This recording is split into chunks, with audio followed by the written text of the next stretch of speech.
अस्सलाम वालेकुम children, how are you all? Hope you all are fine and doing very well. तो बच्चों, आज की क्लास में हम डिस्कस करने जा रहे हैं नेचुरल रिसोर्सेज को। जैसे कि हम अपने पिछली क्लास में डिस्कस कर चुके हैं नेचुरल रिसोर्सेज को, जिसमें हमने डिस्कस किया वाटर को, एयर को, सॉइल को।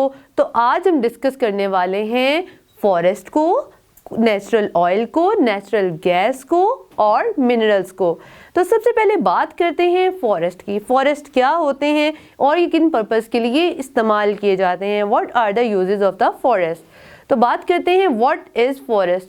The part of the earth that is covered with the trees is called forest. ज़मीन का वो हिस्सा जो ट्रीज से कवर्ड होता है उसको हम फॉरेस्ट कहते हैं। फॉरेस्ट हमें टिम्बर प्रोवाइड करते हैं और इसके अलावा फॉरेस्ट जो होते हैं वो नेचुरल हैबिटेट होता है मैनी एनिमल्स का। मुख्तलिफ जानवरों को ये रहने के लिए जगह प्रोवाइड करते हैं। इसके अलावा इनकी जो लकड़ी होती है वो मुख्तलिफ पर्पज़ के लिए इस्तेमाल की जाती है। इसके अलावा फॉरेस्ट जो होते हैं वो हमें fresh and oxygenated air provide करते हैं। तो बच्चों, पाकिस्तान की जो टोटल एरिया है उसका 5.2% जो है वो फॉरेस्ट से कवर्ड है। और पाकिस्तान का जो लार्जेस्ट फॉरेस्ट है वो कहाँ पे पाया जाता है? इन द प्रोविंस ऑफ ज़ियारत, बलूचिस्तान में पाया जाता है। ठीक है जी। अब बात करते हैं नेचुरल ऑयल की। The crude oil that is found under the ground and is used as fuel and is the major source of energy। ठीक है जी। क्रूड ऑयल जो होता है वो ज़मीन के अंदर पाया जाता है। खाम तेल जो ज़मीन के अंदर पाया जाता है वो मेजर सोर्स है एनर्जी का। ठीक है, इसको हम एक्सट्रैक्ट करते हैं और इसमें से मुख्तलिफ तरह के तेल जो है वो हम अपनी रोज़मर्रा इस्तेमाल के लिए निकालते हैं।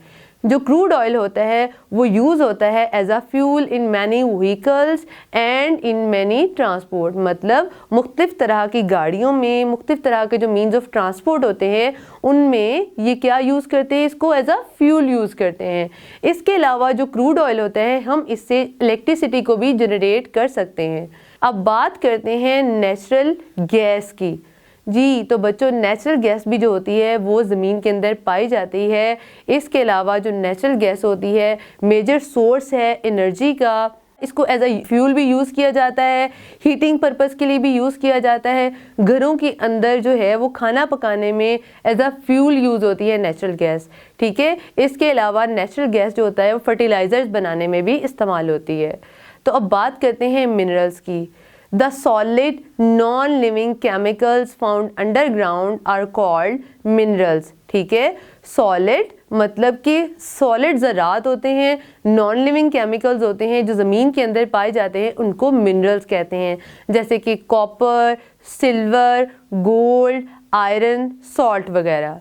ठीक है, अब ये जो मिनरल्स होते हैं ये मुख्तलिफ पर्पज़ के लिए इनको इस्तेमाल किया जाता है। जैसे ये यूटेंसिल्स बनाने में इस्तेमाल होते हैं, ये ज्वेलरी बनाने में इस्तेमाल होते हैं, वायर बनाने में इस्तेमाल होते हैं। इसके अलावा भी मिनरल के बहुत सारे इस्तेमालात हैं। तो बच्चों, ये जो मिनरल्स होते हैं ये ज़मीन के अंदर पाए जाते हैं। इनको ऑब्टेन किया जाता है बाय डिगिंग द अर्थ। हम ज़मीन को डिग आउट करते हैं, मतलब हम ज़मीन की खुदाई करते हैं और वहाँ से मिनरल्स को ऑब्टेन करते हैं। Mineral coals is an important natural resource जो ज़मीन के अंदर पाया जाता है और एज अ फ्यूल इसको इस्तेमाल किया जाता है। तो बच्चों, अब मैं आपके साथ एक बहुत इंपॉर्टेंट इंटरेस्टिंग इन्फॉर्मेशन शेयर करने वाली हूँ। मैं बताऊँगी what is the difference between charcoal and mineral coal. तो बच्चों, जो मिनरल कोल होती है वो over the period of million years बनती है। मतलब एक ये नेचुरल रिसोर्सेज है, इसको बनने के लिए मिलियन ऑफ द ईयर्स लग जाते हैं। जबकि जो चारकोल होती है हम उसको बाय बर्निंग वुड बना सकते हैं। ठीक है, तो आज की क्लास में हमने सीखा फॉरेस्ट क्या होते हैं, इनके क्या इस्तेमालात हैं, नेचुरल ऑयल क्या है, नेचुरल गैस क्या है, इसके अलावा मिनरल्स के बारे में पढ़ा। उम्मीद करती हूँ आज का लेसन आपको समझ आया होगा। मज़ीद अंडरस्टैंडिंग के लिए अपनी बुक से हेल्प लीजिए। इसी के साथ मुझे दीजिए इजाज़त। अल्लाह हाफ़िज़।